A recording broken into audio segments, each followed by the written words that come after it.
اور شیروں کو کھلاتا ہے اور چیتوں کو کھلاتا ہے اور بھیڑیوں کو کھلاتا ہے، گائے بھینس کو کھلاتا ہے، بکری بھیڑ کو کھلاتا ہے، مچھلیوں کو کھلاتا ہے، پتنگے پروانوں کو کھلاتا ہے۔ موسیٰ علیہ السلام کو حکم ہوا چلو فرعون کی طرف، خیال آیا بیوی بچوں کا کیا بنے گا؟ تو میرے اللہ نے راستے میں ایک پتھر آ رہا تھا راستے میں، تو وہ اللہ نے کہا موسیٰ پتھر پہ لاٹھی مار، پتھر پہ لاٹھی ماری تو وہ پھٹ گیا، ٹوٹ گیا، اس میں سے ایک اور تہ نکلی، کہا اس پر بھی لاٹھی مار، اس پر لاٹھی ماری تو وہ تہ ٹوٹ کر ایک اور تہ نکل آئی، کہا اس پر بھی لاٹھی مار، اس پر لاٹھی ماری تو پورا پتھر دو ٹکڑے ہو گیا، اس میں سے ایک کیڑا نکلا، کیڑا، اس کے منہ میں سبز پتا، اور اللہ نے کہا سنیے کیا کہہ رہا ہے،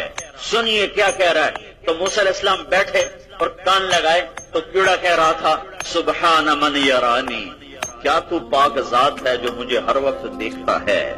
یعرف مکانی، جو میری جگہ کو جانتا ہے کہ میں کہاں بیٹھا ہوں، یرزقنی ولا ینسانی، جو مجھے رزق دیتا ہے اور مجھے بھولا ہوا نہیں ہے۔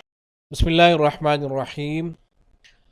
یہ جو حضرت موسیٰ علیہ السلام کا واقعہ ذکر کیا جاتا ہے، جسے حضرت مولانا علی جمیل صاحب دامت برکاتہ العالیہ نے بھی سنایا ہے، تو یہ مختلف کتابوں کے اندر موجود ہے، مختلف تفاسیر میں اہل علم نے اس کو ذکر فرمایا ہے۔ تفسیر کبیر جسے تفسیر رازی کہا جاتا ہے، اس کے اندر بھی حضرت امام رازی رحمۃ اللہ علیہ نے اس واقعے کو قرآن مجید کی یہ جو آیت ہے وَمَا مِن دَابَّةٍ فِي الْأَرْضِ إِلَّا عَلَى اللَّهِ رِزْقُهَا، اس کے تحت ذکر فرمایا ہے۔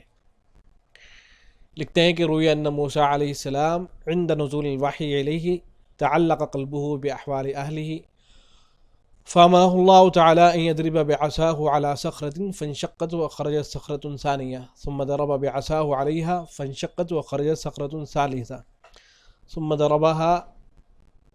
ضربها بعصاه فانشقت فخرجت منها دودة كالذرة وفي فمها شيء يجري مجرى الغذاء لها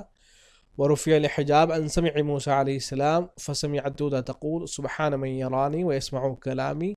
ويعرف مكاني ويذكرني ولا ينساني۔ تو یہ واقعہ انہی الفاظ میں ہے تقریباً جن الفاظ میں اس کو بیان کیا جاتا ہے۔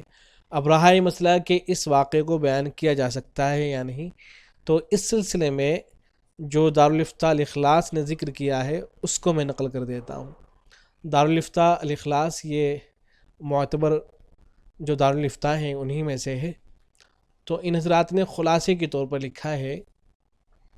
لکھتے ہیں کہ اس واقعے کو مفسرین اکرام نے بغیر سند کے ذکر کیا ہے اور احادیث مبارکہ کی کسی کتاب میں بہت تلاش کے باوجود بھی نہیں ملا ہے، لہذا اس واقعے کو حدیث رسول صلی اللہ علیہ وسلم کے طور پر بیان کرنا درست نہیں ہے۔ البتہ چونکہ یہ واقعہ اللہ تعالیٰ کے شواہد قدرت کے مضمون پر مشتمل ہے اور اس کا مضمون قرآن و سنت سے متضاد بھی نہیں ہے اور نہ ہی اس سے کوئی شرعی مسئلہ ثابت ہوتا ہے، مفسرین اکرام نے بھی اس واقعے کو نقل کیا ہے، اس لیے اس واقعے کو رسول اکرم صلی اللہ علیہ وسلم کی طرف نسبت کیے بغیر وعظ و نصیحت کے طور پر بیان کرنے کی گنجائش ہے۔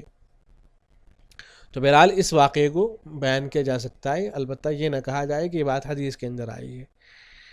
والسلام علیکم ورحمۃ اللہ۔